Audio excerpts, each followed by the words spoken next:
Hi, mine's Phil. Talking about politics, and in this video, I'd like to take a look at what is going to be a matter of intense public interest, soaring energy prices, through the political lens of holding the Conservatives to account, in particular here, how the Labour Party are intending to press their current advantage. But first, if you'd like to be notified of daily news and politics, please subscribe to the channel and click the bell notification icon.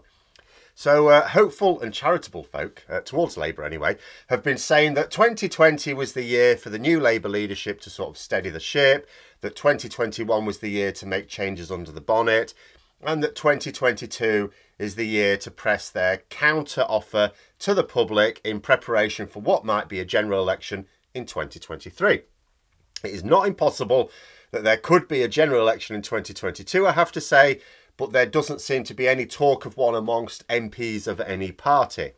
The issue for Labour, as I've said in the past, is that they need to make an offer to the public that is both believed and one that the Conservatives cannot just trump. For example, Labour promise a certain level investment in the NHS or schools. The Conservatives always claim they will do more. Easy to increase your offer when you've got no intention of honouring your election promises. And I've been saying for some time now that Labour need to fight on a hill that the Conservatives will not approach. Brexit would have been one such hill. Easy to adopt policies that the Conservatives would not touch, but their strategists want to avoid it like the plague. Labour need to avoid being accused of refighting old battles, basically. People are sick of Brexit. That's why the Get Brexit Done slogan worked. It wasn't a rallying cry for Brexit supporters. It was for those who didn't want to leave the EU, but were sick of the way it poisoned our politics and just wanted it all over with. That slogan was the equivalent of a torturer saying, look, just sign the paper and the pain will stop. But what other hill was there? Being too contrary on pandemic measures risked appearing to be using the pandemic as a political football when we all needed to work together. The recent Tory corruption scandals have helped distinguish Labour from the Conservatives, but things like that can be a bit of a flash in the pan if you're not careful. That being said, I do think the Downing Street parties could be more long-lasting than some Conservatives think. If it were just the case that they were partying when we couldn't, yeah, I don't think people would really consider it in 2 years' time. But it's that they were partying while some people couldn't say goodbye to loved ones. I think something like that remains in the consciousness rather longer. But that in itself is not going to swing the election. But 2022 is the year when the Tories' chickens are coming home to roost. The cost of living is rising, and right now the topical issue is energy prices. So Labour want to be seen as the government in waiting. So what does a government in waiting do in a situation like this? They not only point out how the current dire situation is bad, and link it to government policy or inaction, but crucially they have to come up with a plan that they would implement if they were in power right now. A government in waiting has to say, well, if we were in government right now, this is what we'd be doing and this would be the benefit. And the plan needs to cover, in my opinion, a few criteria. First, people have to believe that it can be made to work. That's number one. People have to believe that you can do it. Second, people need to believe that it would make life better for them. It's all right you saying, them believing you can do it, is it going to make my life better? And third, it needs to be something that government won't do themselves. So what have Labour come up with and how does it stack against these criteria? Well, they've been calling for a little while now for the VAT on energy to be removed. This is actually one of the few Brexit sticks they're willing to beat the Conservatives with, because Boris Johnson personally promised that he would scrap VAT if we left the EU on energy. He hasn't. You know, so, but Labour have called for that removal, at least in the short term. They've also called for a short-term increase on corporation tax on gas and oil producers to help fund means-tested support for 9 million people who would be hardest hit by the energy price increases. In addition, the cost of supplier failure is to be removed from customers' bills. Now, in terms of meeting each criterion, removing VAT is an instant saving to everyone. So that's easy to sell. Increasing the winter fuel payment by more than double, it'd be going from £140 to £400 under these plans, and expanding the number of people who would qualify for it. That is also an obvious benefit to a lot of people, including the elderly. They're also easy to do. And so voters will not doubt the ability to implement these policies. They don't sound complex or anything like that. And they also won't doubt the beneficial impact for them because it means a saving for everyone. It means more of a saving for people who are on the lowest incomes, but it means a saving for everyone. So that being the case, wouldn't the Conservatives just adopt these policies anyway? Well, probably not. And even if they did, Labour, because they've presented their plan, they could claim that the government are just adopting Labour policies, which is always a win. You know, Starmer did that as long ago as 2020, when he was calling for the circuit breaker. The Conservatives eventually did it. Unfortunately, there wasn't really much evidence of that last year. There needs to be more of this, where the Conservatives have to do something that Labour said, well, we already said you should have done that weeks ago. So that would be a win even if the Conservatives adopted those policies. But the Conservatives are unlikely to want to do any of those. So if we take them like one at a time here, or in terms of the major two. So as a result of the various energy price rises, people are expected to see an average, we're told, of £1,000 a year bills doubling to about 2,000.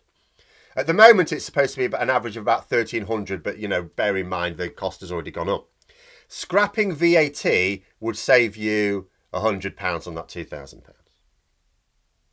So the bills will go up £900 instead of £1,000. No, actually, that doesn't make sense, does it? Is that right? Yeah, that's right. So your bills are still going up £900. In other words, it doesn't really make much of a dent in the rising cost of energy bills. They're not going to go up as much as they would have done, but people aren't going to compare that. They're going to compare what it's going up by what they used to pay. And it's still going up a lot. In addition, because Sunak's budget is so tight, he'll have to sneak taxes up somewhere else to pay for it. And that'll be pointed out by the opposition as well. So scrapping VAT alone, which in theory the Conservatives might be prepared to do, would be pissing in the wind, with the wind blowing directly against you. But what about the increase in corporation tax to help pay for it all? So that adds a little bit more, you see. Well, that would mean a Conservative government taxing wealthy fossil fuel companies.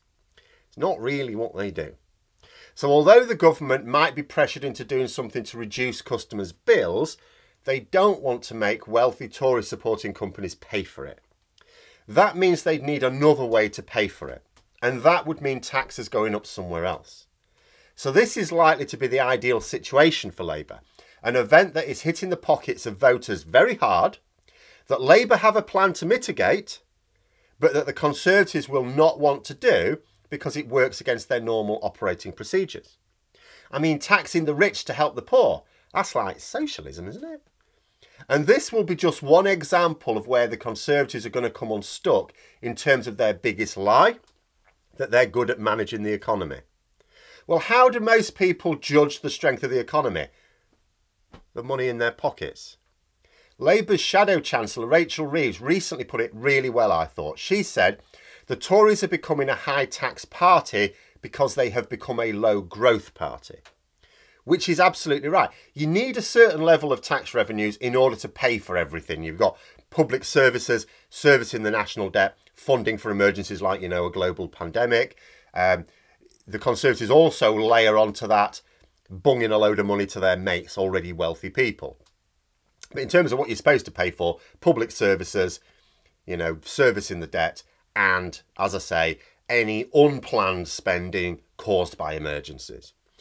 Now, you can reduce the amount you spend on, like, public services, but then that ends up meaning higher costs further down the road. Like, some of the inefficiencies we're paying for now stem directly from Cameron and Osborne's austerity and privatisation programme. But there is an amount needed for public services that you can't go below. Servicing the national debt is also not really a lever that the government can monkey with. The government have started to try and reduce what they're spending on the pandemic by pretending that it's endemic now. Oh, we're going to lead the world in making COVID endemic. It's not endemic just because you say it is. They have plans to remove measures by March, including scrapping free lateral flow tests. I didn't see any plans to stop paying £1 million a day to our failure of a test and trace system on the consultants that they're paying for, I noticed. But the point is that the government are already trying to reduce their costs, though in ways that's likely to lead to more costs later on because they're false economies. And all of these cost-cutting measures will result in even lower economic growth. So, for example, nice easy way to point this out.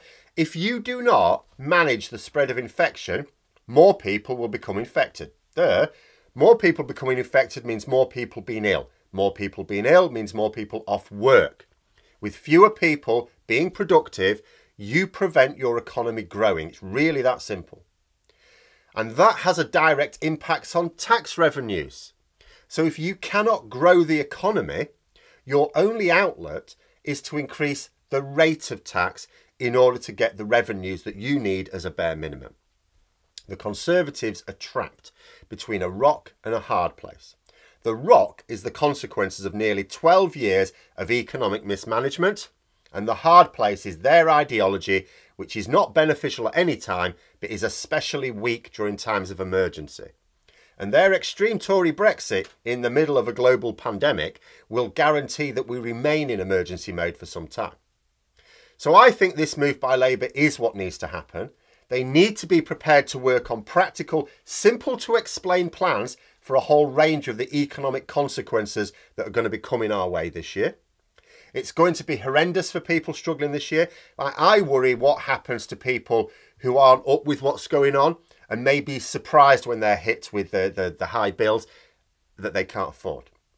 People who don't know that they need to ration energy use more tightly until it's too late. But it won't end. It will never end until this government does.